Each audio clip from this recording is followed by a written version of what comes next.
Di babak pertama saudara, permainan timnas Indonesia lebih banyak ditekan Laos. Beberapa kali gawang timnas terancam, akhirnya Laos mampu menjebol gawang timnas. Keunggulan Laos tak berlangsung lama, Kadek Arel di menit ke-11 langsung berbalas, gol pun terjadi. Muhammad Ferrari juga mencetak gol di menit ke-18 usai memanfaatkan umpan lemparan dari Pratama Arhan. Indonesia, Laos sama kuat, 2-2 di babak pertama.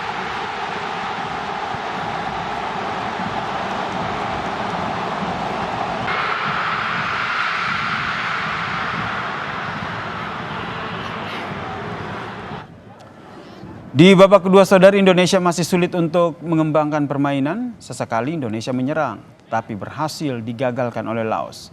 Lantas di menit ke-72, Ferrari membuka harapan bagi timnas saudara. Mencetak gol kedua, Ferrari membawa timnas unggul 3-2. Namun lagi-lagi tak berselang lama Laos kembali menjebol gawang Dava Hasya. Skor sama, kuat yaitu 3-3, bertahan hingga peluit panjang dibunyikan.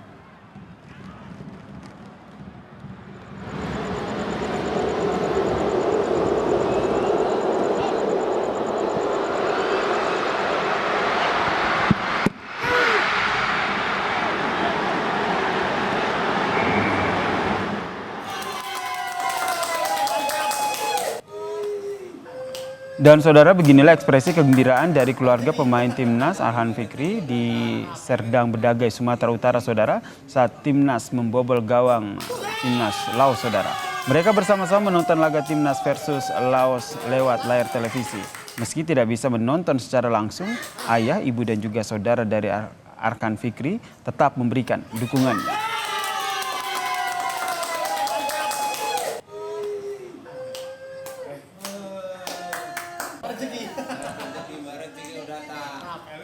Membahas soal pertandingan timnas Indonesia lawan Laos, kita sudah bersama dengan pengamat sepak bola Roni Pangemanan. Selamat malam Bung Ropan. Selamat malam, Zir. Wah, ini seru banget sih. Tadi kita sama-sama menyaksikan kan. Wah, ini saling berkejar gol tapi akhirnya harus terima ditahan imbang oleh Laos 3-3. Apa yang menjadi catatan Anda? Ya, saya pikir yang pertama bahwa kembali STY mengubah formasi pemain dari penampilan kita di Myanmar, terutama babak kedua yang baik sekali ya. Saya pikir materi itu akan dibawa. Ya, termasuk Detan ditampilkan sejak awal, Asnawi ditampilkan sejak awal. Tapi yang ternyata ada perubahan juga. Ya, di belakang berubah, ada penjaga gawang juga dengan adanya Kakang Rudianto yang masuk. Itu kemudian Doni digeser lebih ke depan karena Asnawi tidak bermain. Nah, Ryan Hanan dimainkan lebih awal, ya, bukan mungkin Robbie Darwish yang tampilkan atau Detan yang tampilkan lebih dulu. Jadi ini perubahan-perubahan yang lagi-lagi dibuat oleh STY yang tidak punya ketetapan konsisten untuk pemain-pemain dengan di winning team ini. Tapi itu semua kan hak dari seorang STY. Betul. Namun kalau melihat dari seluruh permainan kita agak memang kurang begitu oke, ya, kurang bagus ya kita bermain. Walaupun kita itu unggul di semua aspek, ya Sir ya. Kalau kita melihat 24 tembakan, 9 on target, ada 3 gol di sana dibandingkan dengan Laos hanya 12 tembakan tapi 3 on target, 3-3 membuahkan hasil. Bahwa dalam terakhir juga mereka ball position mereka kurang, 34%, kita masih ada 66%. Jadi dari sini semua aspek kita unggul, tapi ini kan bukan jadi jaminan dengan keunggulan ini.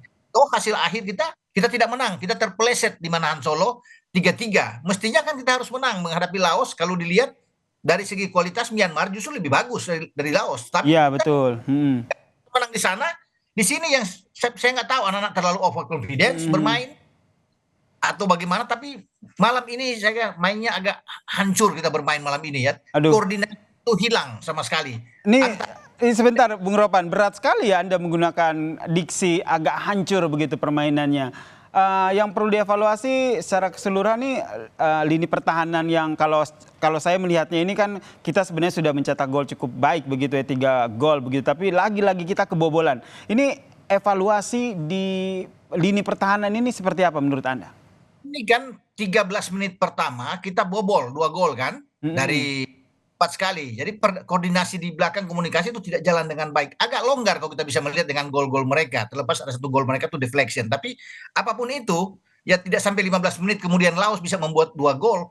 Artinya belakang memang kurang begitu oke koordinasinya. dibandingkan kita bermain lawan Myanmar, ya. Dan memang setelah itu dibayar dengan tuntas karena ketika terisolasi pemain-pemain depan yang gagal membuahkan gol demi gol ya, dengan peluang yang ada, akhirnya kan itu solusi datang dari pemain belakang.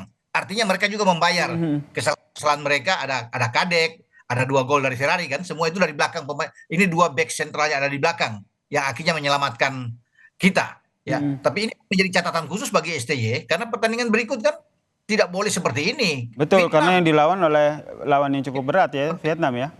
Karena mereka Vietnam mengalahkan Laos itu 4-1 bermain di Laos. Ya kan?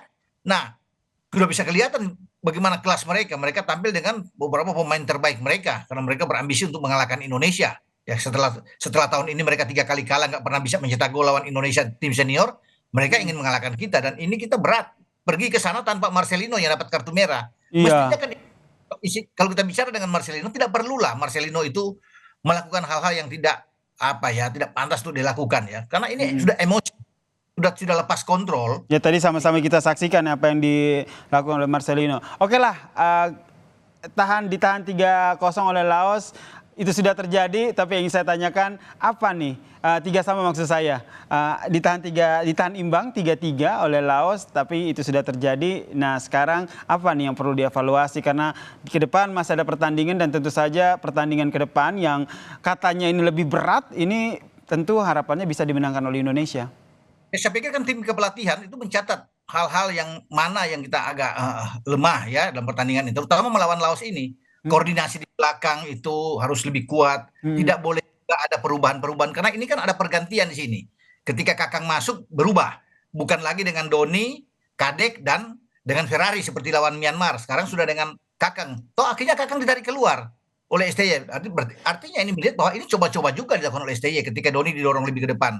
Artinya harus mengembalikan ini catatan saya di saat akan ke Vietnam. Kembalikanlah dengan formasi awal yang bagus yang menurut saya. Gelandang formasi awal ketika melawan Laos. Lawan Myanmar. Oh sorry, ketika melawan Myanmar. Ini 3 back di belakang itu Doni aja, Doni, Kadek dan Ferrari. Oh berarti yang ketika melawan Myanmar di babak kedua ya, ketika Doni masuk ya? Ya Doni kan dari awal bermain di Myanmar. Jadi 3 ini tidak tergantikan, bermain di Myanmar, bagus semua. Makanya Doni jadi man of the match saat itu. Nah sekarang itu berubah melawan itu. Kakang yang masuk, Doni didorong lebih ke kiri karena Asnawi cadangan masuk di babak kedua. Mestinya kan Asnawi masuk dari awal aja, ya kan? Doni yang tetap di belakang, jangan ada perubahan. Itu yang saya bilang. Akhirnya STY melihat Kakang tidak berfungsi dengan baik. Akhirnya Kakang ditarik keluar juga.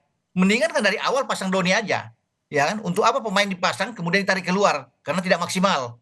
Dengan adanya 2 gol itu kan, yang begitu cepat dari Laos. Artinya melawan Vietnam itu catatan saya mengembalikan Doni lagi ke belakang dan tidak bermain-main lagi untuk bereksperimen. Taruh aja pemain-pemain yang memang top, apalagi Marcelino tidak ada. Ini kerugian besar buat kita. Dengan kita berharap bahwa sebenarnya harus ada Marcelino di tanah. Dengan tidak ada Marcelino, sulit, berat buat kita. Karena nggak ada satupun pemain yang punya tipikal karakter bermain seperti Marcelino. Tapi itu yang harus kita hadapi ya, permainan ke depan tidak ada Marcelino. Yang tadi juga sempat Anda sampaikan Bu Ropan, komunikasi nih dari antar pemain begitu. Apa yang perlu diperbaiki begitu ketika pertandingan ke depannya?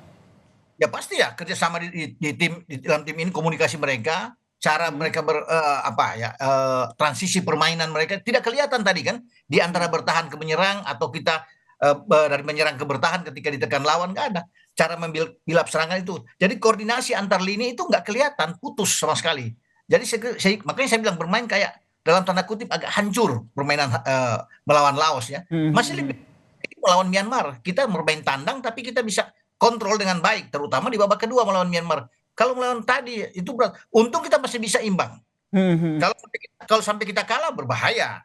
Nah, tapi juga kalau kita bisa melihat bukan mencari ya untuk pembenaran sini, gol ketiga untuk penyama kedudukan ya ketika kita unggul 3-2 dan dibalas dengan 3-3 itu sudah out bolanya sebenarnya. Ada VAR tetapi tidak ditinjau lagi. Buat apa kalau ada VAR tidak ada replay, wasit tidak mengindahkan ini? Itu sudah bola sudah. Itu menjadi catatan ya dalam pertandingan tadi. Ini kan kalau kita lihat kan jedanya singkat, jadwal padat. Apakah akan berpengaruh dengan performa timnas? Oh ya, karena ini anak-anak pasti akan kelelahan. Bertanding tidak mudah tadi bermain melawan. Karena kita mengejar ketinggalan. Ya, dari 1-0, 1-1 ketinggalan 2-1, 2-2, kita sempat leading samakan. Jadi itu menguras tenaga bagi anak-anak karena dengan permainan yang tidak begitu mengesankan di sini. Ini menjadi catatan bagi STY. Kita akan pergi nanti besok mungkin akan langsung terbang menuju ke Vietnam dan ini laga yang sangat sulit buat saya ya karena untuk menghadapi Vietnam sehingga STY harus ada apa ya semacam strategi baru lagi untuk dia tampilkan ya dengan pola yang dia inginkan. Apakah dia bisa merubah dengan 3-4-3 mungkin terjadi 4-4-2 atau bermain dengan 5-4-1 meninggalkan satu striker, tidak lagi dengan dua striker. Kalau lawan Laos tadi kan langsung Hoki Caraka dan Rafael. Dia satu aja melawan Vietnam, Rafael Struijk aja di depan, 4 gelandang dia taruh dan 5 di belakang itu melawan Vietnam karena kita tidak punya Marcelino. Kita harus kasih kuat. Robbie Darwish main dari awal, Arkan Fikri nggak punya pemain-pemain lain lagi. Jadi kemungkinan formasi akan 5-4-1 begitu ya permainan Kalau ke depan. kita bermain tandang dan menghadapi Vietnam. Oke. Lain halnya kita menghadapi di luar Vietnam kan. Karena ini kita harus kuat di dalam belakang dan tengah sehingga bisa mempersulit setiap pergerakan, mempersempit pergerakan pemain-pemain Vietnam. Mereka kuat-kuat. Nguyen Quang Hai, Nguyen Tien Linh itu pemain-pemain bagus ya. Jadi ini bekerja keras bagi STY untuk bisa meracik sebuah strategi. Begitu. Bekerja keras untuk pertandingan selanjutnya, tentu saja harapan kita bersama kemenangan tetap ya untuk timnas Indonesia di pertandingan selanjutnya. Terima kasih pengamat sepak bola Bung Roni Pangemanan telah memberikan perspektifnya terkait dengan pertandingan tadi dan harapan untuk pertandingan ke depan untuk timnas Indonesia.